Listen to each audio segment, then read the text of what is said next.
출애굽기 19장 1절부터 6절까지입니다. 이스라엘 자손이 애굽 땅을 떠난 지 3개월이 되던 날 그들이 시내 광야에 이르니라. 그들이 르비딤을 떠나 시내 광야에 이르러 그 광야에 장막을 치되 이스라엘이 거기 산 앞에 장막을 치니라. 모세가 하나님 앞에 올라가니 여호와께서 산에서 그를 불러 말씀하시되 너는 이같이 야곱의 집에 말하고 이스라엘 자손들에게 말하라. 내가 애굽 사람에게 어떻게 행하였음과 내가 어떻게 독수리 날개로 너희를 업어 내게로 인도하였음을 너희가 보았느니라. 세계가 다 내게 속하였나니 너희가 내 말을 잘 듣고 내 언약을 지키면 너희는 모든 민족 중에서 내 소유가 되겠고 너희가 내게 대하여 제사장 나라가 되며 거룩한 백성이 되리라. 너는 이 말을 이스라엘 자손에게 전할지니라. 아멘. 기도하겠습니다. 하나님께서 저희를 이 세상에서 선택하셔서 하나님 백성 되게 하시고 생명이 있는 존재로 세우심을 감사합니다. 그 모든 뜻이 무엇인가를 오늘 말씀 안에서 알게 하시고 우리가 하나님 백성으로 거룩됨을 입은 백성으로 살아가는 것이 무엇인가를 깨닫고 돌아가게 하시옵소서. 예수님 이름으로 기도합니다. 아멘. 믿음의 문제는 성령이 연관된 것이기 때문에 비밀이다. 일단 그 생각을 좀 하셔야 됩니다. 믿음의 문제가 비밀이라고 하는 것은 성령이 오시지 아니했다면 성경에서 말하는 믿음의 세계가 무엇인가를 우리가 알 수가 없다. 이러한 의미가 되는 것이고 결국 그것은 성령이 오기 전에 있었던 알았던 우리의 믿음은 잘못된 것이라 이렇게 드러나게 된다는 것입니다. 그런데 기독교인들이 이제 그 하나님을 신앙한다 이런 신앙의 문제에 대해서 항상 좀 쉽고 또 간단하게 생각하는 경향이 참 많이 있습니다. 다른 종교에서 신을 찾고 섬기는 그런 그 수준과 그런 이해에서 하나님을 섬기고 신앙하는 그걸 생각하기 때문에 결국은 항상 어떠한 문제가 드러나는가 하면은 내가 하나님을 잘 섬기고 내가 열심히 있으면 신앙 문제는 아무 이상이 없다. 늘 그런 생각에 붙들려 버린다고 하는 겁니다. 그러니까 이 기독교인들이 자꾸 생각하는 게 뭐냐면 내가 열심히 있으면 되는데 내가 열심히 없어서 신앙의 문제다. 그런 생각에 늘 이제 있는 거예요. 그런데 사실 우리에게 어떤 그 열심이 있다고 해서 그 하나님을 향한 신앙이 이어갈 수 있는 그러한 것은 아닌 겁니다. 아까 신앙이 성령의 문제 이렇게 말씀을 드렸는데 내게 열심히 있어가지고 하나님과의 관계, 신앙의 문제가 이어질 수 있는 것이라면 성령께서 오실 이유가 없는 거예요. 그러니까 성령이 오셨다 그 얘기는 늘 우리의 어떤 열심과 우리의 가능성을 부정한다는 겁니다. 그런 의미를 성령이 오심으로 우리가 생각을 하셔야 되는데, 근데 이제 자꾸 성령의 오심을 이제 우리의 어떤 열심으로 연결시켜서 생각을 하려다 보니까는 원래 열심히 있었는데 성령 오셔가지고 그 열심이 더 커진다. 늘 이제 그런 생각으로 생각을 하는 거죠. 열심히 뻥 튀어지는 것으로 커지는 것으로. 그래서 성령이 오시는 것으로. 그런데 그것은 잘못된 그 생각이고 성경은 절대로 그렇게 얘기하지를 않고 있습니다. 그래서 이 기독교인들이 정말 진심으로 하나님을 섬기고 또 하나님을 신앙하는 어떤 그런 신앙인으로 살고자 한다면은 정말 우리가 단호하게 끊어야 될 것이 뭔가 하면은 우리의 가능성이에요. 내가 어떤 열심을 가지고 섬기면 될 것이라는 그 생각은 단호하게 우리가 끊어야 합니다. 그렇지 않고서는 신앙의 어떤 그 세계 우리가 맛볼 수도 없는 것이고 또 그 세계로 들어갈 수도 없게 되어지는 거예요. 그러니까 하나님의 은혜냐 우리 열심이냐 이 문제에서 절대로 타협과 절충이 있을 수가 없다고 하는 거예요. 만약에 우리가 하나님의 어떤 은혜냐 우리 열심이냐 이 문제에서 어떤 타협과 절충이 생기게 되면은 그건 신앙이 아닌 게 돼버리는 겁니다. 신앙이 오염돼 버리는 거예요. 단지 어떤 신앙이 냄새만 풍길 뿐이지 그건 신앙으로 하나님께서 인정하지를 않습니다. 오늘 본문에서도 인간이 하나님께 이제 나아갈 수 없는 문제 왜 그런가 그리고 하나님과의 하나님 백성과의 관계 문제, 어떻게 우리가 신자가 되어지는 것이냐, 이런 것들을 이제 생각하는 그런 내용이 있는데, 그게 4절 얘기입니다. 내가 애굽 사람에게 어떻게 행하였음과 내가 어떻게 독수리 날개로 너희를 넘어내기로 인도하였음을 너희가 보았느니라. 자, 이렇게 하나님께서 모세에게 말씀하시면서 그 얘기를 이스라엘에게 하라는 거예요. 지금 모세를 통해서. 내가 애굽 사람에게 어떻게 행하였음과, 이거는 뭘 말하는 것인지 아실 겁니다. 하나님께 애굽에 재앙을 내리시냐, 그것을 두고 얘기를 하죠. 그 다음에 내가 어떻게 독수리 날개로 너희를 업어내기로 인도하였음을 너희가 보았느니라, 이렇게 말씀을 하고 있는데 이 내용이 이제 쉽게 이해가 안 되죠.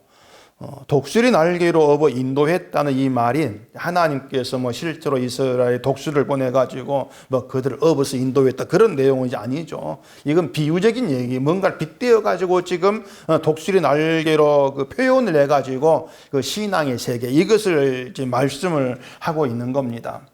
그 독수리를 흔히 이제 하늘의 그 왕, 제왕, 이렇게들 얘기하죠. 하늘을 나는 새들 중에서 독수리를 이길 새가 없죠. 그만큼 독수리 힘이 있고 아주 능력, 힘이 있는 그런 존재로 표현되고 있고, 또 독수리는 하늘을 날고 있기 때문에 땅에서 아무리 힘 있는 존재라 할지라도 하늘을 날고 있는 독수리를 어떻게 할 수가 없는 겁니다. 그래서 독수리가 이스라엘을 업어서 인도를 했다면은 그건 하나님께서 인도한 이스라엘을 누구도 해할 수가 없다, 이러한 뜻이 되는 것이고, 또 이스라엘 스스로 힘으로 하나님 교육한 것도 아니다, 이러한 뜻이 되는 겁니다. 지금 이스라엘은 어떤 그 모세 인도에 따라서 광야를 걷고 있습니다. 자기들 이제 발걸음으로 이제 걷고 있고 하고 있는 것인데, 그러니까 이스라엘이 자기들이 애굽에서 나와가지고 겉으로 오면 나와가지고 광야로 가서 걷고 있고 생활하고 있고 했지만은, 실제로 그 내막은, 실제 내용은 하나님께서 독수리를 보내가지고 그들을 업어서 인도낸 것 같다, 이렇게 말씀하고 있는 거예요. 그러니까 이스라엘은 우리가 하고 있지 않습니까? 그걸 생각하면 안 된다는 겁니다. 너희가 지금 걷고 있는 것도 아니고, 너희가 살고 있는 것도 아니고, 너희는 지금 독수리 날개 엎여 있어. 엎여서 내게로 인도하고 있는데 그 일을 내가 하고 있다. 그걸 이스라엘 백성이 알아야 된단 말이에요. 그걸 모르게 되면은 그건 이스라엘이라고 칭함받을 수가 없게 되어져 버린다는 얘기입니다. 자, 독수리 날개를 업어서 인도했다, 너희가 보았느니, 이렇게 말합니다. 보았다. 그것은 이미 독수리 날개로 그들을 업어서 인도한 것을 하나님 행하셨고, 이스라엘은 그것을 또 봤다, 그 얘기죠. 그런데 이스라엘이 언제 그랬습니까? 이렇게 나오고 곤란하지 않습니까? 예, 맞습니다. 우리가 하나님께서 우리를 독수리 날개로 업어서 인도했습니다, 이렇게 고백되어져야만이 그 봤다는 말과 만나는 거예요. 그런데 이스라엘은 아니, 언제 독수리 날개로 업어서 인도했습니까? 이렇게 해버리면은 결국 하나님께 봤다고 하는데, 행했다고 하는데, 이스라엘은 언제 그랬습니까? 이렇게 나와버리니까 안 맞는 게 되는 것이죠. 그게 오늘 우리의 신앙과 흡사하다, 그 말입니다. 하나님께서 우리를 어떤 그 성령을 보내셔가지고 예수로 인해서 우리를 인도하셨다, 이렇게 얘기하는데, 우리는 그냥 말로만 듣고 있고, 아니 언제 그랬다, 본 것이 없는데, 이렇게 하면은 그건 그 하나님께서 하신 일을 우리가 보지를 못한 것이고 경험치를 못했다, 이러한 의미가 돼버린다는 얘기예요. 그래서 이 내용 우리가 좀 잘 그 생각해 볼 필요가 있는 겁니다. 분명히 보면은 독수리 날개로 업어서 이스라엘을 인도한 사실적인 얘기는 없어요. 독수리 실제로 있는 게 아니니까. 근데 하나님은 그렇게 행했단 말입니다. 그러니까 이스라엘이 애굽에서 나와가지고 광야로 들어가고 이러한 모든 일들이 독수리 날개로 업어서 인도해내는 그 일이라, 그 말이에요. 그래서 이스라엘은 자기들이 애굽에서 나온 일, 광야로 들어가 살고 있는 일, 그걸 통해서 하나님 우리를 독수리 날개 업어가지고 인도하신 것이구나, 그렇게 깨달아야 한단 말이죠. 그래야만 하나님께 너희 봤다 그럴 때, 예, 우리가 봤습니다, 이렇게 나와지지 않겠습니까? 이제 그게 신앙이 되는 것인데, 그게 어렵다는 거죠. 왜냐하면 실제로 눈으로 보게 된 것이 아닌 것이기 때문에. 그래서 그걸 우리가 오늘 신앙, 우리가 어떻게 이해를 해야 될 것인가를 우리가 좀 잘 볼 필요가 있다는 겁니다. 너희가 보았다는 것 말씀했을 때, 이스라엘 분명히 이제 체험하고 본 게 있어요. 그 중에 이제 가장 큰 것이 홍해 사건이죠. 이 홍해 사건도 하나님이 이스라엘을 독수리 날개로 업어서 인도하신 것을 보여주는 그 일 속에 들어있다고 하는 거예요. 하나님 인도하신 이스라엘, 애굽이 어떻게 할 수가 없고 오히려 애굽 군대가 다 진멸당하는 이 상황을 통해서 하나님 이스라엘을 독수리 날개로 업어서 인도하신다. 이걸 보여주는 사건이 된다는 겁니다. 자, 그러면 이스라엘이 그런 걸 이제 봤습니다. 보고 경험을 했어요. 경험하면서 하나님 믿는다면은 뭘 믿어야 되겠냐 그 말입니다. 홍해 사건 통해서 애굽에 나온 그 모든 통해서 하나님이 우리를 독수리 날개로 업어서 인도하신 것이었구나 이걸 알았다면은 그 하나님 믿을 때에 그 믿음의 내용이 어떻게 되어야 되겠냐 그 말이에요. 애굽식의 믿음은 이제 애굽은 우상을 섬기는 거니까 애굽식의 믿음은 이런 겁니다. 우리가 열심히 하나님을 섬기면 하나님께 복 주다 그거예요. 그게 애굽식의 믿음이에요. 우상을 섬기는 믿음. 근데 하나님께서 독수리 날개로 업어서 인도했다는 것을 보고 알게 되었다면은 그들이 깨달을 것은 자기들이 하나님께로 나아가고 구원을 받게 되어지는 것은 자기들 힘과는 무관하게 오직 하나님이 하신 일로 믿어져야 한다 그 말입니다. 독수리를 업었다 이 모든 건 하나님께서 하신 일이거든요. 독수리 날개에 업혀서 하나님께로 인도되고 있는데 그 이스라엘의 독수리 날개 위에서 해야 될 게 뭐가 있겠냐고 하는 것이죠. 날개 위에서 그냥 독수리만 믿으면 되는, 업혀 있으면 된단 말입니다. 그 업힌 것도 이스라엘 자기들이 펄딱 뛰어서 업힌 게 아니에요. 독수리가 그냥 업어서 가고 있는 것이죠. 그 날개 옆에 있을 땐 땅에서 독수리 향해서 돌을 던져 별짓 다 해도 겁낼 게 없어요.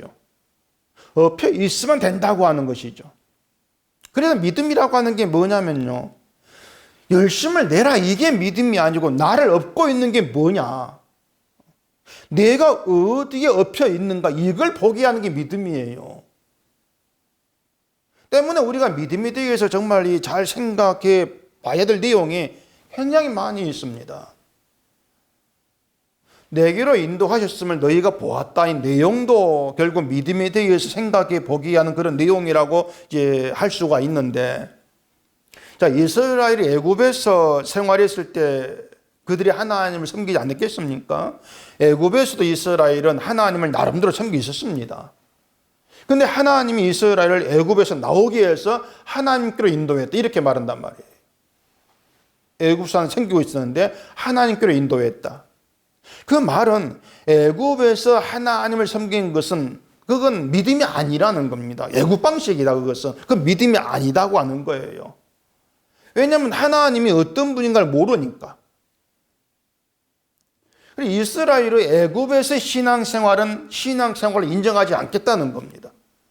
만약 이스라엘이 애굽에서도 신앙생활이 하나님 인정하신다면 굳이 애굽 나오게 해서 업어서 인도한다. 이런 일을 할 필요 없지 않아요. 애굽에서 잘 믿으면 되는 것인데. 근데 애굽식의 그 이스라엘의 신앙 상태, 이것은 애굽이 우상 섬겼던 것과 다르지가 않습니다. 그들 종교 생활과 다르지가 않은 거예요. 그래서 하나님이 이스라엘을 독수리를 보내서 그들을 업어서 하나님께로 인도해 가신다는 거죠. 독수리는 그냥 단지 비유로 말씀하신 거라겠죠. 하나님께서 보낸 독수리가 아니면 이스라엘은 자기 발로 하나님께로 갈 수 없는 존재다 그 뜻입니다. 믿음은 그걸 아는 거예요. 하나님 보낸 독수리가 아니면 그 독수리가 날 업어서 하나님께로 인도하지 않으면 난 하나님께로 갈 수가 없다. 난 하나님과 끊어진 관계다. 이걸 아는 게 믿음인데 그걸 모르고 그걸 덮어버리고 믿음을 얘기한다. 그 믿음은 반드시 인간의 주체가 되는 그런 믿음으로 나타날 수밖에 없단 말입니다. 나를 볼 수밖에 없는 것이죠. 그래서 내가 하나님을 잘 섬기면서 내가 하나님 붙들고 내가 하나님께로 나아가고 있는 것으로 그렇게 생각할 수밖에 없는 거예요. 반면에 하나님께서 보낸 독수리가 아니면 안 된다 이걸 알고 그게 바탕이 되어 있는 그런 믿음이라면은 하나님이 독수리를 보내서 나를 그 등에 업게 해서 나를 하나님께로 끌어가셨다. 그걸 아는 것인데 그걸 아는 게 믿음의 내용이다. 그것을 우리가 놓치면 안 되는 것입니다. 그 사실을 안다는 게.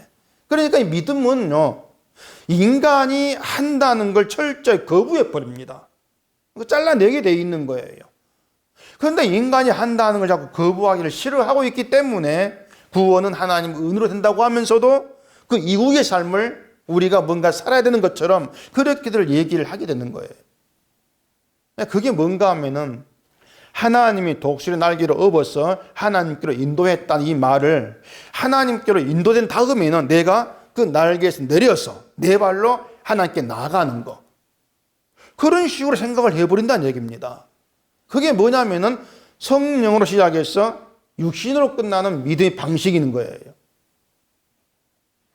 그 갈라디아 3장 한번 찾아보십시오. 갈라디아서 3장 1절. 어리석도다 갈라디아 사람들아, 예수 그리스도께서 십자가에 못 박히신 것이 너희 눈앞에 밝히 보이거늘 누가 너희를 깨더냐? 내가 너희에게서 다만 이것을 알려 하노니 너희가 성령을 받은 것이 율법의 행위로냐 혹은 듣고 믿음으로냐? 너희가 이같이 어리석으냐? 성령으로 시작하였다가 이제는 육체로 마치겠느냐? 자, 이렇게 사도 바울의 갈라디아 교회의 신앙 상태를 지금 지적을 하면서 충고를 하고 있죠. 성령으로 시작하였다가 육체로 마치는 이게 믿음이 아니고 성령으로 시작해서 성령으로 마친다 그 말입니다. 그게 성령의 세계라고 하는 거예요. 자, 성령은 우리를 십자가에 못 박히신 예수께로 인도합니다. 그게 성령의 일이에요. 성령이 우리를 예수 그리스도의 십자가로 인도하신다. 그 얘기는 성령이 아니면 우리는 십자가로 나아갈 수 없다. 그 뜻이 되는 것이란 말입니다. 늘 우리 생각이 십자가 있는 게 아니에요. 우리 생각은 늘 내가 있지 않습니까? 내가 사는 거. 그렇기 때문에 성령이 아니면은 그 예수님의 죽음의 세계, 그 십자가 우리가 바라보지 않게 돼 있어요. 가지를 않아요. 때문에 십자가는 구원받으면은 끝나고 그렇게 지나가 버리는 그것이 아니고 계속해서 십자가 안에 있어야 되는 것이란 말입니다. 그걸 위해서 성령이 우리 안에 계속해서 일하실 수밖에 없는 거예요. 그래서 성령으로 시작해서 성령으로 마치는 거죠. 그게 성령의 세계예요. 그러니까 우리가 예수님을 알고 예수님 안에서 살아가는 모든 신앙의 삶에 우리 힘, 다시 말해서 육체로 일하는 게 필요한 적이 없다는 겁니다. 어느 일정 부분까지는 성령이 인도했고 나머지부터 네가 일해. 이게 없다는 거예요. 성령으로 시작해서 성령으로 끝난다. 육체의 힘은 들어갈 구석이 없다. 이걸 아는 게 신앙인데 이걸 모르게 되면은 내가 하나님의 은혜로 구원받았으니까 구원받을 때까지는 성령이고 십자가 은혜고 그것만 다음부터는 그냥 내가 뭔가를 하는 거, 내가 예수를 증거하며 살아가는 거, 그런 생각이 붙들려 버린단 말입니다.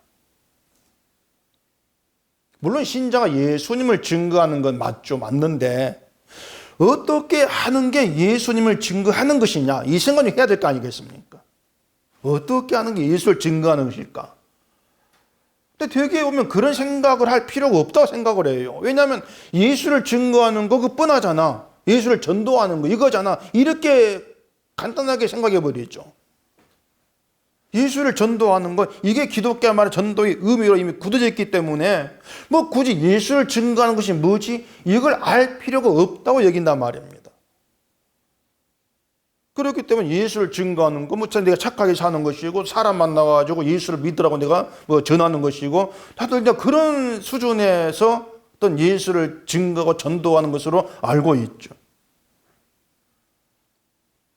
근데 그게 예수를 증거하는 것이라면은 우리는 정말 온갖 착한 일을 다 해야 되고요. 일상생활 접어야 돼요. 접고 다 밖으로 나가 전도만 해야 된단 말입니다. 근데 그게 하나님 말씀을 사는 건 아니라 그 말이에요. 그런 것이. 물론 우리가 사람 만나가지고 예수를 믿으라 말할 수가 있죠. 얼마든지 할 수가 있는데. 근데 본인도 예수 믿는 게 무엇인가를 모르면서 예수를 믿어 할 수 없지 않습니까? 내가 하나님의 은혜가 뭔가를 모르는데 하나님의 은혜가 이름 뭐라고 얘기할 수 없지 않습니까? 그러니까 지금 기독교인들이 결국 그런 수준이에요. 기독교인들이 생각하는 예수 믿는 것은 교회를 다니는 게 전부죠. 열심히 다니는 거. 예수 믿는 걸 그렇게 얘기하고 있는 사람이 누군가 예수 믿으라 그래 봐야 결국 교회에 나오라. 이런 말로 끝날 수밖에 없단 말입니다. 그건 전도가 아니고 소경을 인도하는 것밖에 되지를 않습니다. 소경을 인도하면 둘 다 구덩이에 빠진다는 게 예수님 말씀이죠. 이 말씀 그렇다 해서 너희가 따라서 인도하지 마 그 뜻 아니에요. 먼저 너부터 생각해라 그거죠. 나부터 생각해라. 이게 뭐냐? 우린 자꾸 나를 믿음에서 정상이라고 생각하고 싶어 합니다. 난 믿음 생활에서 뭔가 정상이고 바르다. 내가 예수를 믿는다고 그렇게 간주를 하죠. 난 성경도 알고 복음도 알아. 이렇게 여긴단 말입니다. 그러다 보니까 누군가가 뭐 성경을 모르고 복음도 모르고 예수를 믿지 않는다. 이렇게 이제 보이게 되어지면은 내가 알려줘. 내가 믿게 해야지. 이런 생각이 나오죠. 그게 소경을 인도하는 거예요. 신자가 자신을 난 정상적인 신자도 아니고 난 예수를 믿는 믿음으로 살아가는 것도 아니다. 이걸 안다면요. 난 죽은 자야. 난 죄 가운데 죽은 자. 이렇게 자기를 보게 돼 있습니다. 나를 죄 가운데에서 죽은 자. 그렇게 본다는 것은 난 죽었어. 이걸 끝나는 게 아니에요. 내가 죽은 자라면 내 마음도 죽은 마음인데 어떻게 그런 마음으로 예수님의 십자가에 대한 감사가 있을 수가 있을까? 그런 생각으로 이어지는 것이죠. 내가 죽은 자고 그럼 내 마음은 죽은 마음이고 근데 이럴 때 어떻게 이런 죽은 마음으로 그 예수님 십자가의 마음이 행할 수가 있을까? 결국 그 생각을 하게 되면은 거기서 알게 되어지는 것이 나를 독수리 날개로 업어서 인도하셨구나. 그렇게 나아가지는 거예요. 그러니까 나를 독수리 날개로 업어서 하나님께로 인도했다. 이걸 알게 되어지면은 그 신자가 뭘 증거하겠습니까? 독수리 날개로 업어서 인도하신 하나님의 은혜와 사랑을 증거하죠. 이게 은혜고 이게 사랑이고 이걸 알게 되니까 이걸 증거되어지는 겁니다. 그게 전도예요.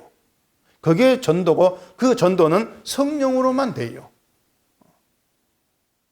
그래 예수님 우리에게 성령을 보내서 그렇게 전도하시는 거죠. 예수를 증거케 하시고 하나님을 나타내게 그렇게 일에 가신단 말입니다. 그게 우리가 지금 예수 안에 살아가는 신앙의 세계예요. 만약 우리에게 너희 그걸 봤냐 이렇게 물어본다면 뭐라 하겠습니까? 우리가 그냥 일상생활 살고 있을 뿐인데 그 모든 것을 지금 현실로 하나님께서 나에게 일으킨 사건 이렇게 해버리면은 나에게 어떻게 내게 그런 사건이 있었는가 그런 게 있었는가 당황할 수밖에 없는 것이죠. 그게 뭐냐 평소에 우리가 내가 어떻게 살고 있는가 하는 우리가 돌아보지를 아니한다는 겁니다.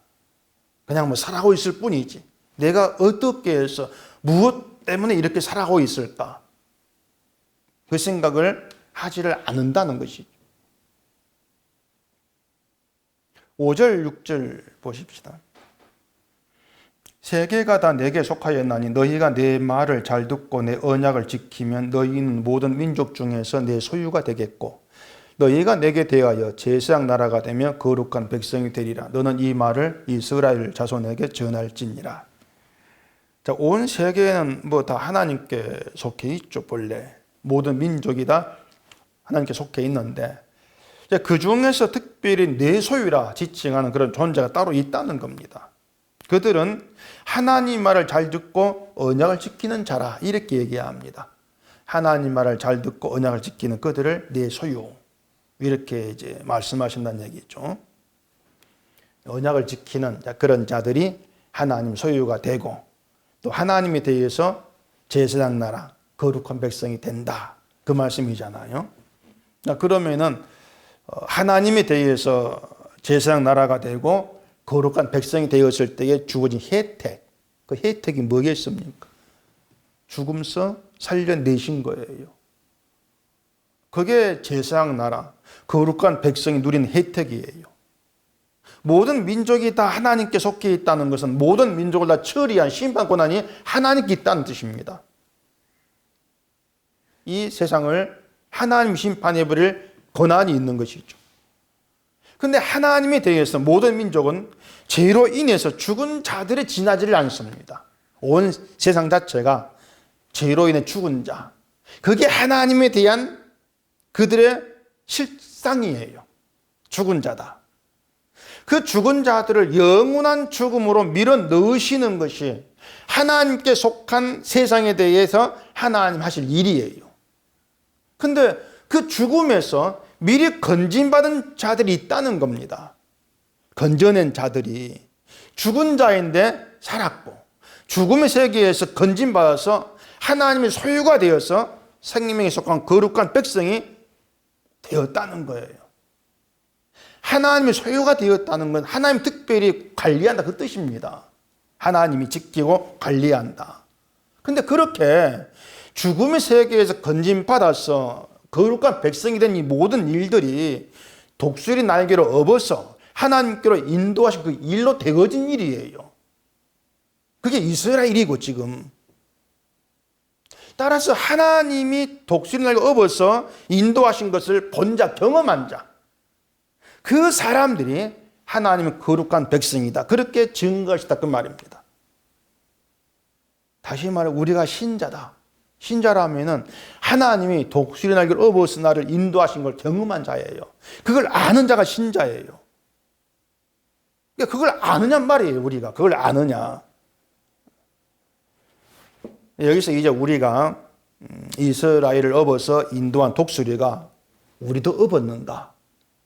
이스라엘은 독수리 날개 업혀서 하나님께 인도되었는데 우리도 그 날 독수리 날개 업혀서 하나님께로 인도되었는가. 이걸 생각해 봐야 되죠. 간단해요.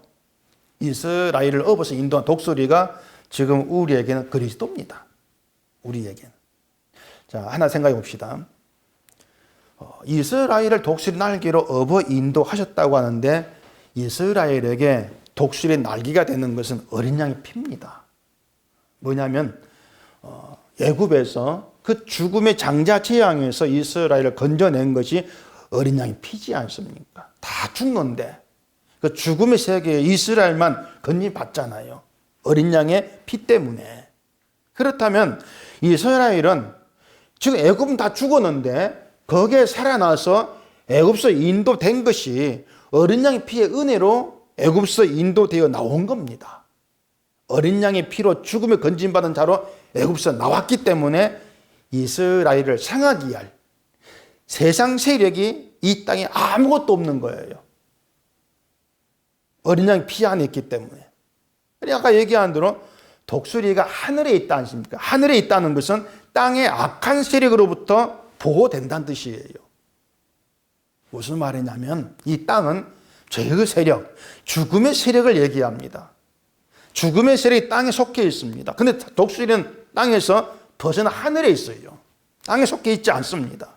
그렇게 독수리 날개에 엎혀있기 때문에 이 땅의 죽음에서 이미 건진받았고 죽음의 세력로부터 보호되고 있는 게 이스라엘이에요. 그게 어린 양 피의 능력이라는 겁니다.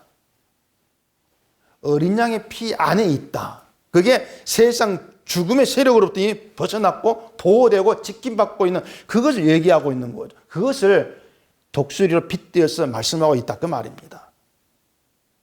그리고 우리에게 보내신 독수리는 어린 양의 피로 오신 예수님이죠. 예수를 보내서 예수님이 그 피 흘리심으로 하나님과 우리를 화목하게 하시고 우리를 하나님께로 인도하신 것. 그 모든 일들을 이스라엘을 독수리 날개로 업어서 인도했던 것으로 미리 우리에게 보이신 거예요. 그래서 우리의 구원은요, 시작부터 끝까지가 예수님의 피의 은혜입니다. 끝까지가. 그리고 우리가 믿어야 되는 것도 피의 은혜고 능력이에요. 자, 독수리 날개 엎이면은 독수리가 가는 곳으로 갈 수밖에 없지 않습니까? 독수리가 업었다고 해서 그 독수리가 날개 엎인 이스라엘 말을 듣지를 않습니다. 그 날개 엎인 이스라엘이 이리 갑시다, 독수리 이리 가고 그런 게 아니에요. 그냥 독수리가 인도한 대로 갈 수밖에 없어. 근데 그게 어디로 인도됐습니까? 하나님께로 인도되었다는 얘기죠. 하나님께로만. 이것을 예수님이 우리를 업어서 인도하신다. 그렇게 생각해 보자는 겁니다. 그냥 업으신 것이 아니에요. 희생의 피로 업으신 거예요. 희생의 피로 우리를 업으셨는데 우리 말을 예수님 들으시겠습니까? 안 듣죠. 듣지 않으시고 예수님이 가고자 하신 대로 가시는 거예요. 그게 바로 십자가로 확정된 하나님의 사랑이죠. 하나님께로 인도해서 하나님의 사랑과 하나님의 자비하심을 알게 하시는 것. 그게 예수님 우리를 업어서 인도해 가시는 그 길이라 그 말입니다. 그게 생명의 길이요 진리의 길이죠. 이걸 통틀어 가리켜서 기독교라 말하는 겁니다. 그걸 알고 그 사실을 믿는 게 기독교 신앙이에요. 그래서 독수날개로 업어서 하나님께로 인도하신다. 이 말은 그 속의 내용을 알게 되어지면은 지금의 기독교 아닌 기독교를 심판하고 있는 것입니다. 제가 이런 말씀드리는 것은 뭐 기독교를 부정하는 것이 아니고 아들을 희생하심으로써 우리를 생명으로 옮기신 하나님의 그 아픔과 사랑과 자비하심을 알자 그 말입니다. 오직 거기에 우리 온 마음이 향해지는 것, 그게 성령이 오셔서 하신 일이다. 이걸 알자는 것이죠. 그 독생자 아들을 이 땅에 보내서 우리를 업어 인도하시려고 십자가 죽게 하신 그 하나의 아픔과 그 사랑과 자비하심, 그걸로 감사하고 그게 기쁨이 되는 믿음의 길, 오직 그 길로만 가고 싶어 하는 것, 거기에 마음을 두자건 말입니다. 그게 성령 오심이니까. 그리고 그것이 하나님에 대해서 제사장 나라 거룩한 백성으로 사는 거예요. 그런 믿음 가운데 있는 것이. 예수님 희생의 피로 우리를 하나님에 대해서 제사장 나라 거룩한 백성이 되게 했습니다. 그래서 신자는 자신을 세상에 대해서가 아니고요, 하나님에 대해서는 누구인가 늘 그 생각을 하셔야 돼요. 신자라는 게 세상에 대해 누군가 이걸 생각하시면 안 돼요. 하나님에 대해서는 누군가. 만약에 신자 되면요, 세상에 대해서 생각하게 되어지면 세상에서 무엇을 해야 될까? 뭘 해야만이 우리가 신자로 생각할 때 인정받을까? 그게 관심이 될 수밖에 없는 거예요. 세상으로도 인정받는 교회, 신자됨, 그렇게 여겨버리는 것이죠. 그러다 보니 좋은 일을 많이 해야 된다. 그렇게 되어지는 거예요. 근데 신자는요, 하나님에 대해서 누구인가? 그렇게 살아가지는 사람입니다. 하나님에 대해서 제사장 나라 거룩한 백성으로 살아가는 것, 가지는 것, 그게 신자예요. 그것이 바로 예수님의 희생의 피를 믿는 자로 살아가는 걸 의미해요. 자, 예수님 희생의 피를 믿는 자로 살아가는 것, 이것을 항상 얘기하지만은 다 아는 내용, 간단하게 생각하고 넘어갈 문제가 아닙니다. 이것은요. 기독교의 전도가 담겨 있는 게 희생의 피를 믿는 자로 살아가는 것, 그 내용이에요. 말은 몇 자 안 되지만은 그 안에 기독교의 전부가 담겨 있어요. 창세기부터 계시록 모든 게 다 그 속에 들어있는 거예요. 엄청난 비밀의 내용이 담겨 있는 게 희생의 피를 믿고 살아가는 그런 얘기죠. 죽을 때까지 우리가 평생을 두고 고민하고 생각을 해야 하고 묵상하면서 그렇게 살아갈 문제, 그게 예수의 피를 믿는 거예요. 우리의 제사장 되신 하나님의 아들이 그 죽음 속에 있던 나를 건지기 위해서 십자가에 죽음을 당했다. 이게 기억된 대로 살아가는 거죠. 그게 신자고 그걸 거룩한 백성이라 그래요. 그걸 제사장 나라 이렇게 얘기하는 것이고. 그러니까 제사장 나라라고 하는 건 간단하게 말해서 제사장 한 사람 때문에 사는 나라입니다. 그게 제사장 나라예요. 제사장 한 사람이 희생함으로써 온 나라 백성이 그 제사장 덕분에 사는 겁니다. 그게 제사장 나라. 그 제사장 오신 분이 예수님이죠. 그러니까 제사장 나라는 예수님 한 분 때문에 내가 산다. 그 믿음이 있는 나라예요. 그게 제사장 나라죠. 따라서 제사장 나라에 속한 모든 사람은 세상 방식이 아니고요, 제사장 나라 방식으로 살아가야 됩니다. 그게 뭐냐면은 예수 때문에 내가 존재합니다. 그 예수를 보내신 하나님의 은혜와 사랑, 그게 삶의 방식이 되어져야 되죠. 거기에는요, 은혜를 받았는데 뭘 할까요? 그게 아니에요. 자꾸 내가 은혜를 받았는데 뭘 해야 될지, 이것은요, 내가 하나님께 인도되어서 생각하고 이제 내가 독실에 내려서 내 힘으로 뭔가 해봐야 되겠다, 그게 되는 거예요. 그게 성령 시작해서 육체로 마치는 거다, 그렇게 말씀드려요. 베드로전서 2장 9절에 이런 얘기 있습니다. 그러나 너희는 택하신 족속이 왕 같은 제사장들이요 거룩한 나라요 그의 소유가 된 백성이니 이는 너희를 어두운 데서 불러내어 그의 기이한 빛에 들어가게 하신 이의 아름다운 덕을 선포하게 하려 하심이라. 예수님만이 제사장이 아니고 우리도 왕 같은 제사장, 이렇게 얘기를 합니다. 우리도 제사장이라는 것이죠. 제사장은요, 백성들에게 하나님의 은혜와 사랑을 보여준 역할입니다. 예수님 오셔서 우리에게 보이신 것도 하나님의 은혜와 사랑이죠, 십자가로. 그러면은 예수 안에 있게 된 신자가 할 일이 뭐겠습니까? 하나님의 은혜와 사랑을 증거한 도구로 존재하는 거예요. 그게 예수 안에 있는 거예요. 그게 우리를 불러낸 하나님의 뜻이에요. 좋은 일 많이 해라, 그게 아니에요. 예수님이 제사장 일을 하면서 하나님 말씀에 순종하심으로 모든 일이 이루었지 않습니까? 우리가 제사장으로 사는 것은 말씀에 순종하는 거예요. 근데 우리가 말씀에 순종할 수 없지 않습니까?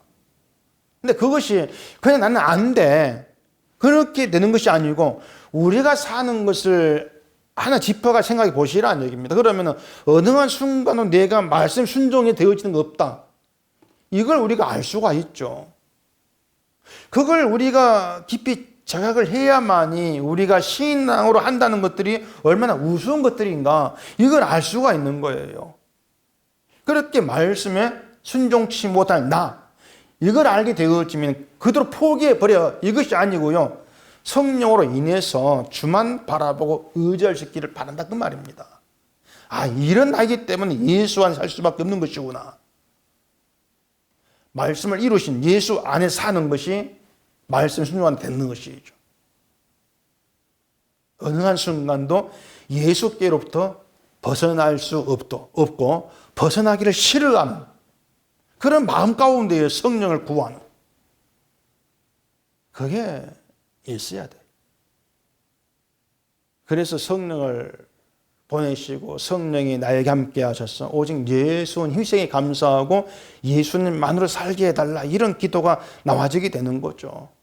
그런 기도가 있다는 것이 결국 독신에게 업어서 하나님께로 인도했다, 그게 하나의 일이야. 그걸 보고 있는 신자라, 그것입니다. 그게 예수 안에 살아가는 신자됨이 되는 것이죠. 그걸 두고 하나님에 대해 산다, 이렇게 말하는 거예요. 사람에 대해 살지 않기 때문에 사람의 눈치를 보지 않고 있는 거죠. 하나님이 누구시고 하나님 뜻이 무엇인가, 이것만 생각을 할 뿐인 거예요. 그래서 하나님의 뜻에 이제 내 마음을 맞추는 것에만 우리가 온 마음을 두는 거, 이게 믿음의 세계라 할 수가 있는 겁니다. 우리가 알 것은 믿음의 길은 우리 생각, 노력으로 가게 되는 것이 아니라는 겁니다. 이런 생각은요, 어느 정도는 내가 예수 힘으로 왔으니까 남은 건 내 힘으로 가면 되겠다, 그게 없는 거예요. 끝까지 내 힘으로 갈 수 있는 길이 아니다. 생명의 길에는 내가 갈 수 있는 구간은 없습니다. 은혜로 시작해서 은혜로 끝나는 거, 이게 믿음의 길이고 믿음의 세계예요. 그래서 그 믿음의 길에서 믿음으로 사는 것은 예수의 피의 은혜를 감사하면서 끝까지 주만 바라고 주의 공로만 믿는 자로 살아가는 것, 그런 신자로 존재하는 것이 하나님께서 원하시는 겁니다. 그게 언약을 지키는 자로 사는 거예요. 그래서 은혜로 시작해서 내 열심으로 끝나는 그런 것이 아니고, 은혜로 시작해서 은혜로 끝나고 성령으로 시작해서 성령으로 걷는 그런 믿음의 길, 오히려 그 길에서 늘 주만 보이게 되어지고 하나님께서 예수로 말미암아 나를 업어서 하나님께 인도했다는 그게 경험되어지면서 감사가 있고 오직 주만 높이기를 소원하는 그런 신자됨, 거기에 모든 소망을 두시기를 바랍니다. 기도하겠습니다. 우리 아버지 하나님, 이스라엘을 인도해낸 하나님 일하시면서 예수를 보내서 우리를 세상에서 건지시고 생명으로 인도하신 은혜의 모든 일들을 보게 되어집니다. 우리의 믿음의 길 모든 것이 은혜입니다.